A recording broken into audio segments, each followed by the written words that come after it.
Hey guys, welcome back to my channel. Thank you for tuning in. I hope you're all doing well. Happy April. It's very hard to believe that we're already a quarter of the way through the year, but I hope it's been treating you well so far. I'm here with my March wrap up today. March was kind of a weird month, I'll be honest with you. I feel like I was in a reading slump, but it wasn't that the books that I was reading were like bad or anything. I just like mentally was not focused enough. So yeah, it was kind of a slow, slumpy month, but I feel like I'm coming out of it. The last like week I've been very motivated and excited to pick up some new books. So hopefully we're moving past it and April will be better. Before we get into it, if you're new here, I would love if you subscribed, gave the video a like, left a little comment. I love chatting with you guys in the comments. We talk about a lot of literary fiction and some creative nonfiction, essay collections, memoirs, stuff like that. It's a lot of fun, and if you're into that thing, I would love to have you here in this little community. I did want to start off with my stats for the first quarter of 2024. My reading goal for the entire year is 52 books. I made a video all about my goals and kind of intentions for the year, but so far I am at 25 books, which is allegedly 6,199 pages. So I am 48% to my goal of 52, which puts me ahead by 12 books. I like to choose 52 because it's a realistic and attainable number for me, and it gives me some buffer room if I do have like a slumpier, slower month like I did this month.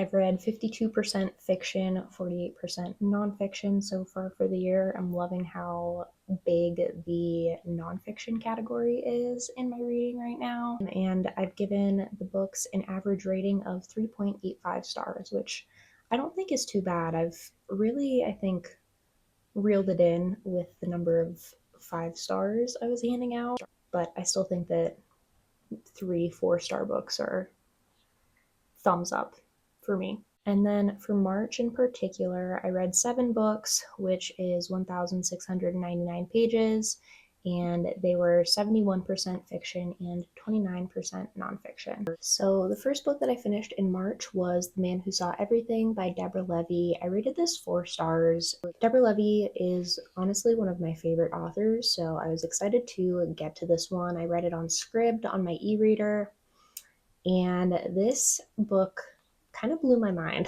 a little bit.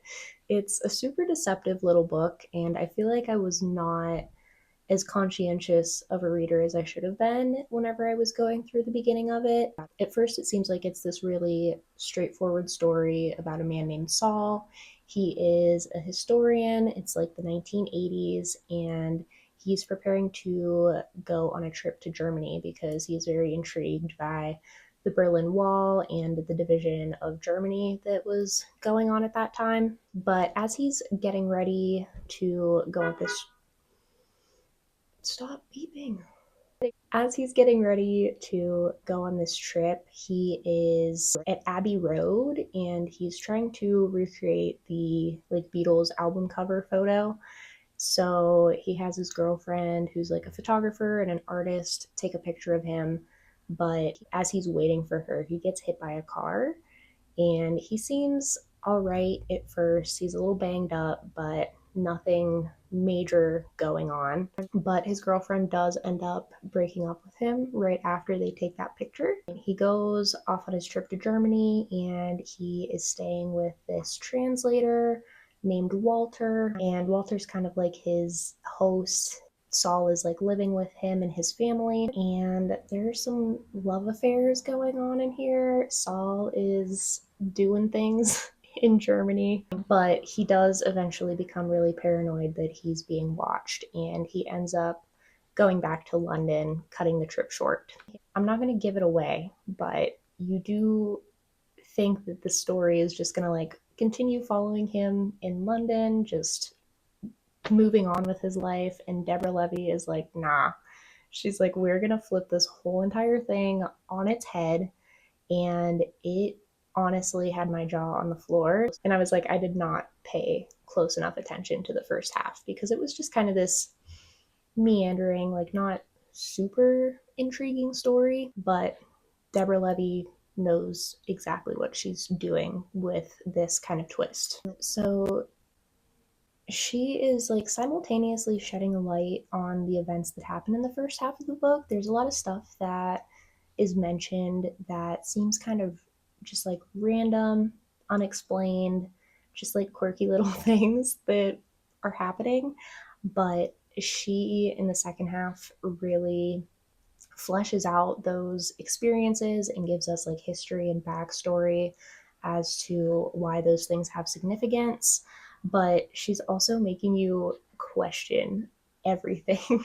Like, it honestly broke my brain, and I don't think that I've ever done this before. I flipped back to the beginning of this book as soon as I finished it. And I didn't completely reread the entire thing, but I did go through a bunch of the first half just to kind of put the pieces together since I knew what to be looking out for. I would say that this is definitely worth a read. If you haven't read any of her books before, I don't know that I would start with this one. I would recommend Hot Milk or The Living Autobiography, just because I think that those are going to be a bit more accessible and enjoyable if you're not familiar with her work yet. This one might be a bit frustrating at first, but I feel like you really just have to trust the process because there is that payoff that you get for sticking with it until the end. But yeah, this book is really just exploring binaries of gender, sexuality, East versus West, past versus present, like reality versus fiction. And I just think that it's incredibly clever. She's really subverting time and memory in the way that we think that those things work. So, yeah, 4 stars for Deborah Levy. The second book that I finished in March was Self-Portrait in Green by Marie Ndiaye. I also read this on Scribd and I rated it no, I didn't. I rated this one 3 stars. I really loved her novel, My Heart Hemmed In, which I read back in December. And I am actually currently reading another one of her novels just because even though this one was not a smash hit for me, I do really love her writing, and yeah, I'm super excited to read more by her. One of the big things that really stands out to me about her work is that she is so talented at creating this sense of unease. I feel like there aren't many literary fiction authors that have managed to make me feel as like uncomfortable and like nervous as Marie Ndiaye does, which I love. I think it's wonderful and like mind-boggling how she does it. But this is also kind of playing with form. It's like a memoir, but she is doing some weird stuff with it. It's not 100% true to reality. And it talks about her encounters with these various different women who are all dressed in green. And apparently, I had to like read some reviews and stuff to get this, but I guess that they're all kind of these representations of our narrator's fears about like who she might become, which for me, I feel like this one was just a little bit too short to really flesh out that idea. I love that as a concept, but I think this is less than 100 pages. It might be like 80 or something. I don't know since I read it digitally off the top of my head, but yeah, it was super short, and I wish she had just given herself a bit more time and space to play with and fully realize that concept. But as always, I loved the style of Marie Ndiaye's writing, and just like the imagery that she evokes in her work is always super gorgeous. This is translated from the French by Jordan Stump, who I think has translated all of her works into English, and I think that he does a really great job of it. So yeah, this one really shines as far as the language more so than the ideas that are presented in here. It is short enough that like if I wanted to go back and reread it and see if I get anything else from it, I could very easily do that in like one sitting. But I think I'm gonna move on with some of her other works before I revisit this one. One of the really cool things too about the edition that I read is that it had photographs in it, which I wish I could have seen in print instead of on my e-readers, like kind of shitty e-ink like paper screen. But I thought that that was super cool and something kind of unexpected that I don't see a lot in these kind of books. The third book that I read in March is Interesting Facts About Space by Emily Austen. I rated this 4 stars. I absolutely loved her first novel, Everyone in This Room Will Someday Be Dead, and I believe that that was a 5-star read for me whenever I read it a couple years ago. I think what I really love about Emily Austen's writing is the way that she can make a book feel almost like a lighthearted, kind of like silly, quirky romp, and then she will just hit you with a line or a scene that deals with like a dark and difficult subject in just like a really sensitive and raw way, and it makes it a bit deeper and more meaningful than it would be otherwise. This follows Enid. She is a lesbian who has never had a real romantic relationship. She has a lot of anxiety and different things that she's dealing with in her life, and we see her embark on her first actual relationship here while she's also dealing with some break in, like kind of stalkery issues that it's kind of hard to tell if it's in her head or if it's real. But I really appreciated that Emily Austen dealt with her anxiety in such a realistic way. She's very self deprecating and funny about it, but it never downplays what she's feeling. It never invalidates what she's going through, which I think is a good balance. I also really loved the relationships between the characters in this book. I feel like the supporting characters in this really like jumped off the page for me, and I had a really strong sense of who they were. I had a bit of a harder time connecting with Enid at first, but I do think that that was kind of done on purpose, just because she has a really tough time talking to the other characters about herself. So sometimes the characterization fell a little bit flat for me, but I think that Emily Austen did that to kind of show the progression of her working through her anxiety and dealing with her trauma and things like that. And you do get to know her better as the book goes on. I think the biggest thing that kept this from a 5-star rating for me was the pacing. The beginning of this book was really repetitive. There was a lot of like really similar situations that just kept happening, which on one hand I understand because it was kind of building up that sense of like something bad is about to happen and really kind of built up the anxiety. But I thought that the events at the end were super compelling and I really wanted those to be expanded on more, but we just kind of barreled through them in the last 50 pages. Yeah, I just feel like it wasn't weighted properly, if that makes sense. Like the last 20% of the book, so many things just came like tumbling out, and there was little to no detailed explanation of it, but we got all of this detailed explanation about the first 80% of like kind of the same things happening over and over and over. So if you like something that's kind of funny, self deprecating, dealing with mental illness, I would recommend this, but I would just be aware of that. That was kind of a bit frustrating for me, but I will read anything that Emily Austen puts out in the future. I think she is very talented, very entertaining writer.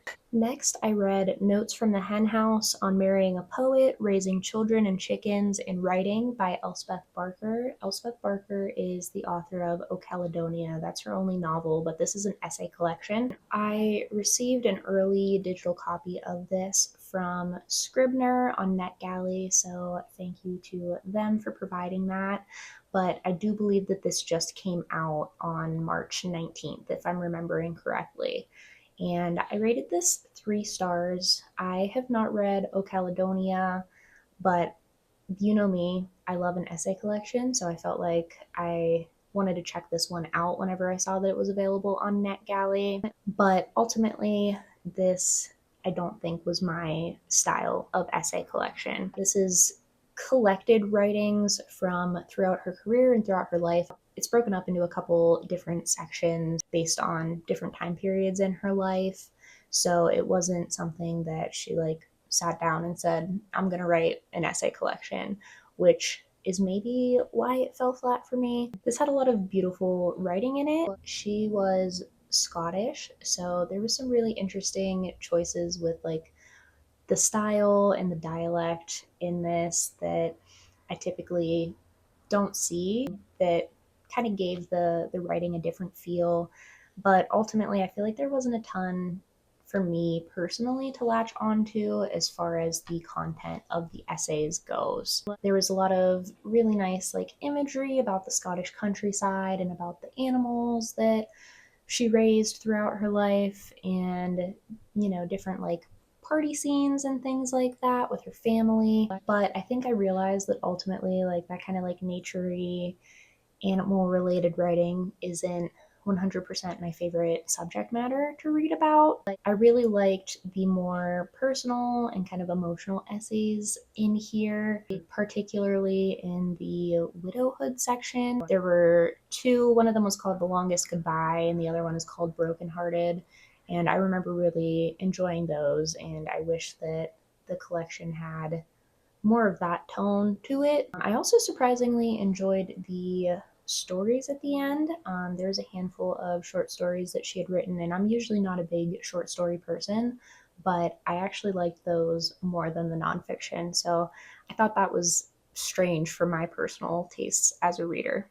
But yeah, I don't think this is going to have a ton of staying power with me. I just didn't feel too much of a connection. But if you're into like nature writing and kind of like mid-century like rural life, this might be a good one for you to check out. Next, I read Art Monsters, Unruly Bodies in Feminist Art by Lauren Elkin. I am not going to linger long here because I posted an entire like 40-minute long video dedicated solely to this book, and I really deep dove into the ideas in here. I rated this 4 stars. I think that the reason why this lost points for me was not 100% anything that the book was doing, but it was more so the fact that I was like pressuring myself into making this video about it and talking so in depth about it. It kind of put me off my game a little bit, and I felt like I was just like too in my head about being able to speak about the book. I feel like if I had just read this and not done that, I really would have let it wash over me more and made more of a connection with it. But that being said, I thought that this was a really interesting look at the interconnections between a ton of super, what's the word I want to use? Not interesting. I say interesting about everything. Between a ton of really revolutionary feminist artists. She uses the 1970s as kind of this like center point, and then she branches out into the past and into the future after the 1970s and just interconnects so many different artists, which I read a lot of books that deal a little bit with art, but I haven't really read something that is this art history heavy. And what I really appreciated about it was that she balanced it out a little bit with some more personal writings about her experiences with motherhood and her experiences of actually writing this book and the process that took for her to complete. I think that the nature of the work, just as far as trying to tie together all of these different ideas and pieces of art and artists, it did feel like it jumped around a little bit too much for my taste at times. There were just like certain pieces in the book, which if you watch the longer video, you'll see which ones I mean in particular, but there were just certain pieces that I felt a bit lost in. The last like third of this book, she's looking more at individual artists and their bodies of work rather than talking about a ton of different people in one chapter or essay or whatever you want to call it. So yeah, I had a mixed experience with this, but I do think that if you are an art lover, I think that you would really enjoy this one. And yeah, I think it's a solid work. I'm looking forward to reading more from Lauren Elkin. The next book that I finished was If an Egyptian Cannot Speak English by Noor Naga.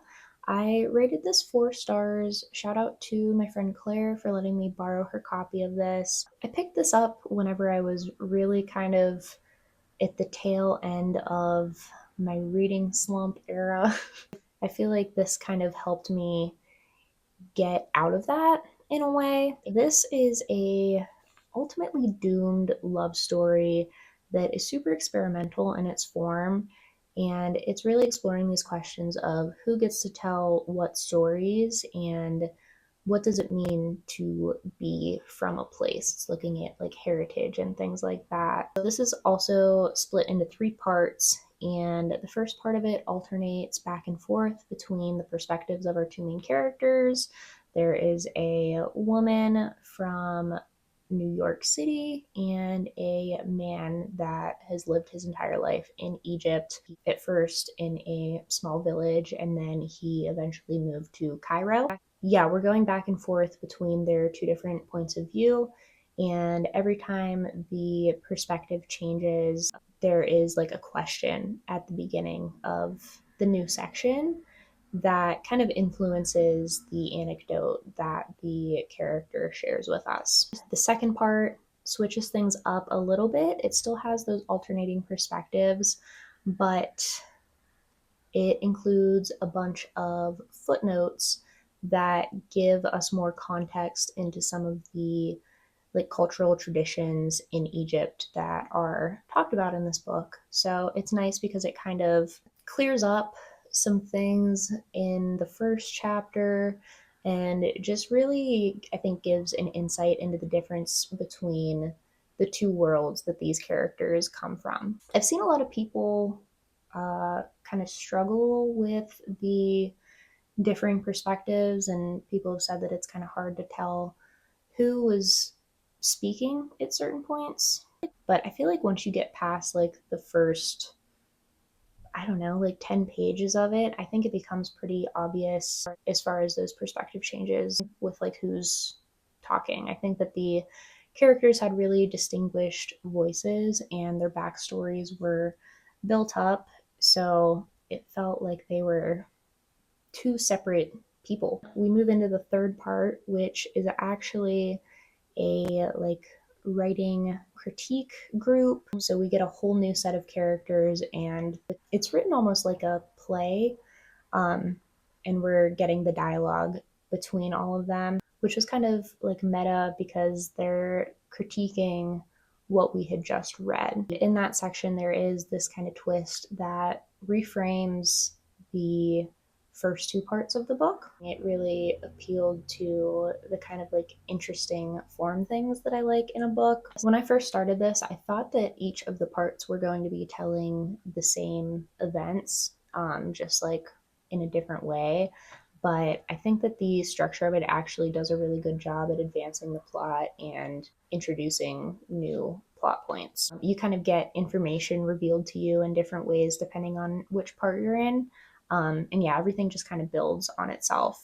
This is looking at differences in class, it's looking at the diaspora. I feel like the main thing that really stuck out to me here was that Noor Naga is like really putting under the microscope the privilege that Americans have as far as being able to move from one place to another really easily. The main female character comes to Cairo from this really cushy life in New York City, and she wants to like explore her roots and see her heritage because she is Egyptian. But that is placed in contrast with the male main character who she ends up having a relationship with. He comes to Cairo from a small village in Egypt, and he's trying to make a living as a photographer during the Arab Spring, and he has not had a very easy life. And there's just a lot of like culture shock between the two of them. He's really shocked at the way that she lives, and she's shocked at certain things that happen in Cairo. And then I thought that the last part of the book was interesting too, because the new characters that are introduced in it and that dialogue that takes place are really looking at how our backgrounds influence our perception about love and grief and our relationships with each other. There's a lot of differing perspectives within that reading group, and I think the perspectives are explained in part by the backgrounds of those characters. So yeah, this was a really thought-provoking one. I'm sure that I missed certain like nuances in it just because of gaps in my own personal knowledge, but I would highly recommend this if you enjoy things that are playing around with form and doing interesting things with that. Alrighty, we're on to our last one, Arlington Park by Rachel Cusk. I rated this 4 stars. I love Rachel Cusk. I have a huge collection of her books up on my top shelf here, and I am coming to the end of books to read by her. I know everyone, when they talk about Rachel Cusk, usually the main recommendation is Outline and the Outline trilogy, but this book once again has proved to me that I enjoy her standalone books more than that trilogy. But I've really loved her just standalone novels and her nonfiction as well. Arlington Park is following a group of women in a suburb of London called Arlington Park, and this takes place over the course of one day. And at the end of that day, there is a dinner party where all of the women come together, and there's kind of this meeting and merging of all of these characters. The women in this book are all wives and mothers, and they're all kind of struggling with those aspects of their lives. And I felt like a lot of the themes from Rachel Cusk's nonfiction, specifically Aftermath, which is about her divorce, and A Life's Work, which is about motherhood and having children. I feel like a lot of the themes from those 2 books really kind of came out to play in this work of fiction, and I really loved both of those books, so that made this even more enjoyable to me. I think the really interesting thing about this book is that it does portray these women's struggles with domestic life and, kind of the mixed feelings that they have about it in a very real way. But Rachel Cusk is also critiquing the privilege that these ladies all have. Even though they are unhappy and, they're unhappy for valid reasons, they still have it a lot better than a lot of people, and they make that very evident in their conversations and their way of life. And yeah, they're not the most likable characters all the time because of that, because they do have some questionable thoughts on different issues. I feel like each character, I feel like there's kind of like a gradient, like scale with the characters in this book, and each one of them is on like a different level of empathy for people that are less fortunate than they are. And I feel like Cusk is really critiquing this kind of like high and mighty point of view through the interactions that all of these characters have with each other, because they do clash at certain points in it. So I feel like you can kind of see where Rachel Cusk stands on those matters, by like looking at those differing opinions that the characters have. I also really loved the imagery in this book. I feel like that's what really sets her other work apart from the Outline trilogy for me. The Outline trilogy felt very like restrained and detached in a way, which I do think is on purpose. It's part of what makes those books those books. But I love when Rachel Cusk is just really like playing with language, and I feel like you can tell that she's like having fun with it. Maybe I'm just reading into it because I have fun reading it, but there's this scene at a shopping mall that is so detailed. Like it feels like you're there in the middle of it. Like she just nails the descriptions of all of these little nuanced happenings in this mall. She describes like the houses of these women and like their children's rooms that are really messy, and you can just see all of the toys and all of the mess in these rooms. Just like she just builds it up. Not only is it fun to read, but I feel like it does further the themes that she's discussing in here, because it really kind of shows how mundane their lives are because of what she is describing in here, but it's also so like excessive because they are privileged and they do have like wealth. Yeah, it's just so lively and descriptive, and I feel like that really made this incredibly enjoyable for me. All right, guys, that is March wrapped up for me. I hope that you guys had a wonderful reading month. Let me know what your favorite book that you read in March was in the comments, and I will talk to you in the next one. Bye.